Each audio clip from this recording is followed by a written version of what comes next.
Salut mes petits lapinous sexy, j'espère que vous allez tous bien. Aujourd'hui, on va encore foutre l'anarchie en psychiatrie en parlant d'un sujet qui malheureusement est très mal connu et qui a tendance à être victime de pas mal de clichés, j'ai nommé la dysphorie de genre. C'est donc parti pour faire du sale dans le médical.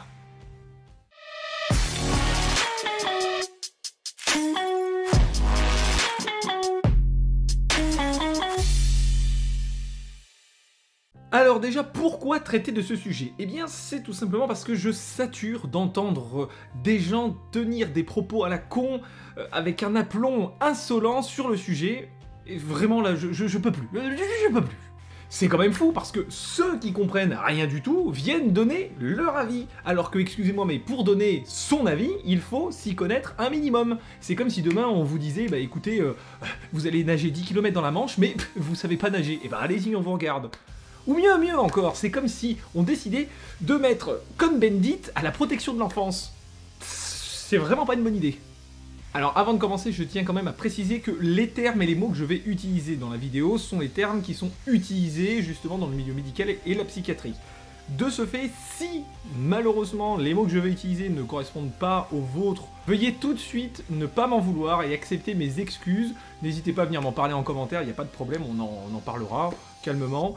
Ou alors venez en privé parce que bon, les commentaires risquent déjà d'être engorgés par les insultes de tous les transphobes et les masculinistes, alors bon. Donc, pour bien commencer, qu'est-ce que la dysphorie de genre? Déjà, votre identité sexuelle ne doit pas se définir ni par vos modes d'excitation sexuelle, ni par votre anatomie, ni par les réactions et les attentions des membres de votre famille, ou en tout cas de votre milieu social. En fait, l'essence de ce que vous êtes est un sentiment personnel sur lequel les autres n'ont strictement rien à redire. Mais alors vraiment rien du tout. Ils peuvent bien fermer leur gueule même d'ailleurs. Ah bah oui, là c'est sûr, hein, c'est vrai que pour les bas de plafond moyens français, il faut dire que j'ai attaqué et évoqué des concepts un petit peu trop compliqués pour leur esprit, disons, consanguin du nord de la France ou alors de la campagne auvergnate. On peut pas choisir. Toujours est-il que les personnes souffrant de dysphorie de genre sont comme enfermées et en souffrance dans un corps qui, physionomiquement parlant, est à l'opposé de leur psychologie.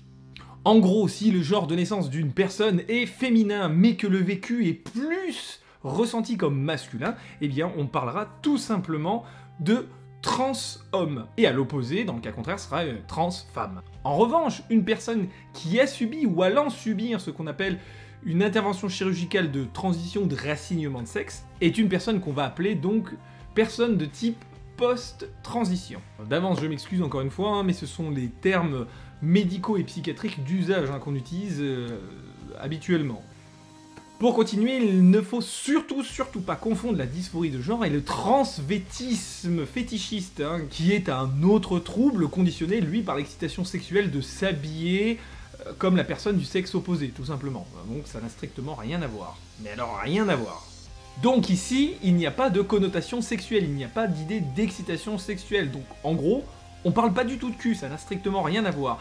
Contrairement à ce que voudraient souvent vous faire croire les homophobes plutôt répugnants et dégueulasses qui eux vont affirmer, par exemple, entre autres, que les hommes devenant des femmes le font justement pour pouvoir, par exemple, plus facilement violer les autres femmes. Je ne sais pas, moi, par exemple, en allant dans des vestiaires pour femmes, dans des toilettes pour femmes, voilà, oui, mais évidemment. Mais c'est totalement con, en fait, putain. Donc sachez que non, les hommes par exemple qui vont entamer une transition ne vont pas le faire pour pouvoir aller violer les femmes dans les vestiaires de Keep Cool ou l'appart. Ça c'est une légende complètement inventée. Effectivement, le but d'une personne dysphorique ce sera de vivre ouvertement et publiquement et entièrement une vie comme une personne du sexe opposé. Voilà, ce qui n'a donc strictement rien à voir avec tout ce qui va être d'ordre sexuel, contrairement voilà, à ce que nos chers amis les TERF, c'est-à-dire des féministes transphobes, voudraient nous faire croire. Coucou Marguerite Stern. Parmi les personnes souffrant de dysphorie de genre, on trouve aussi des personnes souffrant de TDS, c'est-à-dire troubles du développement sexuel. Pour les plus vieux d'entre vous qui ont même connu le tapin par Minitel, on va appeler ça aussi les hermaphrodites.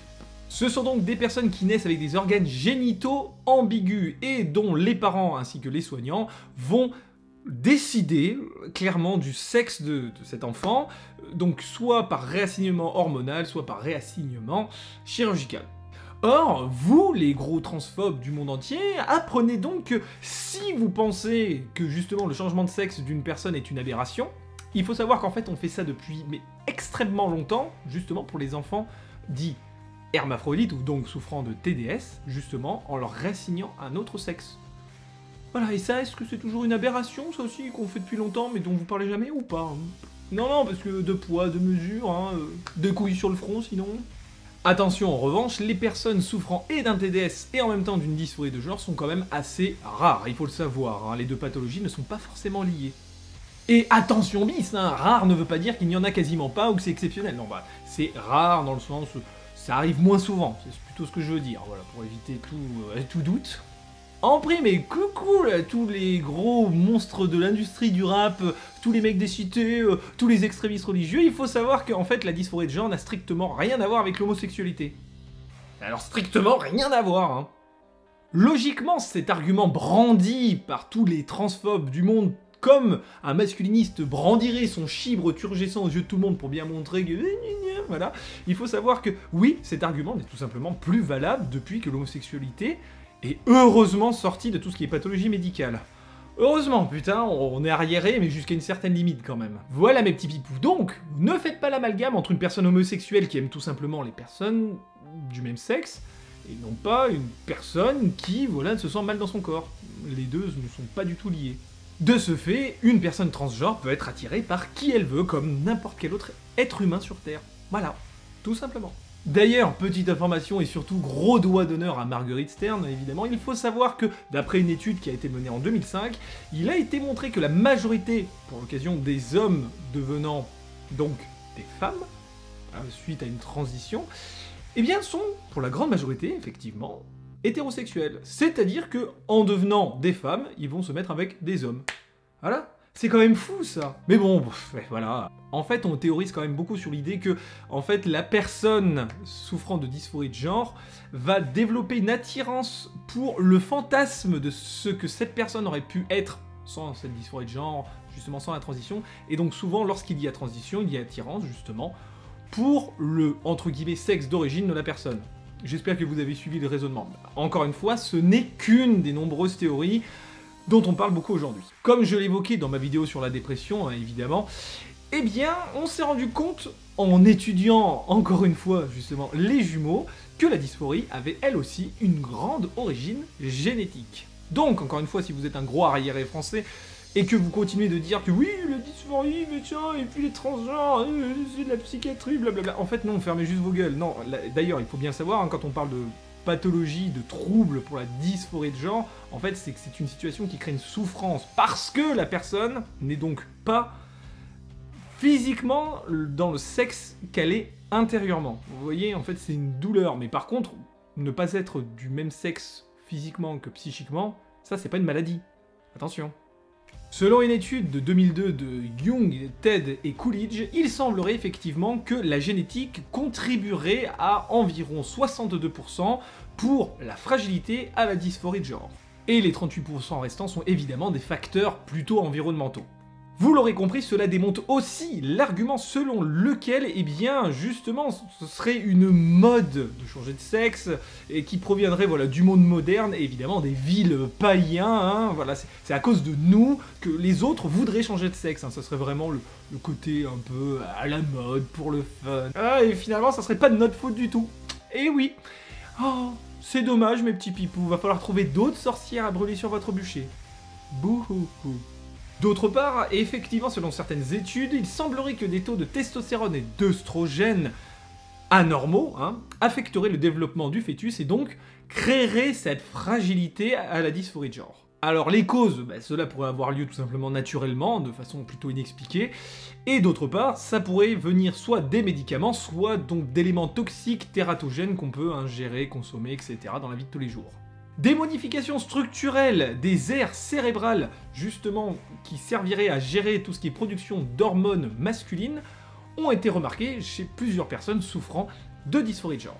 Alors évidemment, il faut quand même savoir que tout ça reste quand même relativement encore aujourd'hui de l'ordre du théorique, mais pour une bonne raison, ou plutôt une très mauvaise raison, c'est parce que pendant très longtemps, comme pour les personnes homosexuelles, les personnes justement qui ont une dysphorie de genre étaient plutôt considérées comme des personnes aberrantes, des aberrations, des monstres, voilà. Donc on avait tendance à les traiter par la psychiatrie d'époque, hein, qui était ultra hardcore, et donc des pires façons possibles et imaginables. Reste des courses, toutes les études qu'on fait sont plutôt récentes sur le sujet. Enfin, je parle de vraies études, hein, pas d'études à la con, faites par certains grands psychiatres que je ne nommerai pas parce qu'ils me font vomir. Rien que leur nom, vous voyez, là, je l'ai là, comme ça. Là. En revanche, on sait que l'identité sexuelle d'un enfant se crée entre les 18 mois de l'enfant et les 3 ans. Et après ça, cette identité reste relativement stable. Et oui, vous n'allez pas pouvoir dire non plus que c'est parce qu'on a élevé un garçon comme une petite fille ou une petite fille comme un garçon, hein, qui sont évidemment des façons de voir très archaïques. Et vous ne pourrez plus dire que c'est de la faute de ça si la personne a une dysphorie de genre. Bah non, vous ne pourrez plus accuser la société moderne une fois de plus. Donc, reste les courses, vous allez pouvoir acheter une dinette à votre fils et une mitraillette à votre fille. Voilà, ça causera de problème à personne, dans le fond, et ça sera même très bien. Dans le cul, les vieux rétrogrades. D'ailleurs, et en toute gentillesse et amitié, je tiens à enfoncer le clou, là, un petit peu plus dans vos gueules, là, putain. D'après une étude de Green, qui est effectivement un expert quand même dans le domaine, il a réussi à prouver que, justement, les garçons qui ont des comportements dits efféminés, hein, voilà, parce que malheureusement ça se dit encore, c'est totalement con mais c'est comme ça, eh bien, ils ne devenaient pas obligatoirement attirés par les gens du même sexe, et ils ne développaient pas non plus de dysphorie de genre obligatoirement, même si c'était finalement assez rare. Donc, c'est qu'une petite idée, hein, je propose qu'on foute la paix aux gosses et qu'on les laisse être ce qu'ils ont envie d'être, putain. Et qu'on arrête de vouloir qu'ils deviennent ce que nous on veut qu'ils deviennent. Faut arrêter un peu d'essayer de les rentrer dans des cases que nous on a créés pour eux, alors qu'ils ont rien demandé les pauvres gamins. À cela s'ajoute une étude de Dogan et Dogan qui date de 2006 et qui ont montré que même dans des communautés musulmanes très strictes, il y avait quand même l'apparition de personnes homosexuelles et présentant des dysphories de genre. De ce fait, même dans certaines communautés où pourtant ce sont des comportements qui sont interdits et proscrits, voire vus comme déviants, eh bien ils apparaissent tout de même. Bon alors forcément, après avoir parlé de tout ça, on va parler aussi du traitement, tout simplement. Et en parlant de traitement, je sais d'avance que je vais faire quelques infarctus à quelques-uns d'entre vous, mais oui, la chirurgie de réassignation de sexe est quand même assez recommandée. Pourquoi? Eh bien tout simplement parce que pour la médecine moderne, comme pour la psychiatrie moderne, l'important n'est pas le genre anatomique, mais le genre à l'intérieur de soi, ce que l'on ressent être, en fait, tout simplement. Et ça, c'est une bonne avancée. En revanche, il existe effectivement des cliniques spécialisées justement dans le traitement de la dysphorie de genre. Je pense qu'il est important aussi d'en parler, même si je pense que les thérapies qu'on propose là-bas sont quand même relativement plus proches de tout ce qui était thérapie de conversion pour les personnes homosexuelles. Ce sont des endroits très controversés, très critiqués et effectivement à juste titre. Mais il est important d'en parler pour dire que oui, ça existe malheureusement encore. Pour revenir à la chirurgie, et contrairement à ce que les transphobes et les TERF vont essayer de vous faire croire, eh bien ça ne se fait pas en un claquement de doigts comme ça. Cela requiert plusieurs prérequis, justement, qui sont effectivement, par exemple, le traitement hormonal depuis au moins 2 ans, donc pour que la personne puisse vivre environ 2 ans dans la peau du sexe qu'il désire. Donc après, ce sont des législations qui, d'un pays ou un autre, vont changer, parce que certains pays sont beaucoup plus avancés sur la question que d'autres, hein, voilà, il faut le savoir. De plus, on va attendre quand même une certaine stabilité psychologique, émotionnelle, et financière et sociale. Pourquoi? Tout simplement parce qu'on s'est rendu compte que quand même 2% des gens qui ont changé justement de sexe, après ce changement de sexe, font des tentatives de suicide. Et donc ça, on va essayer de mettre ces, entre guillemets, barrières, hein, vraiment, entre guillemets, pour prévenir justement ce genre de situation.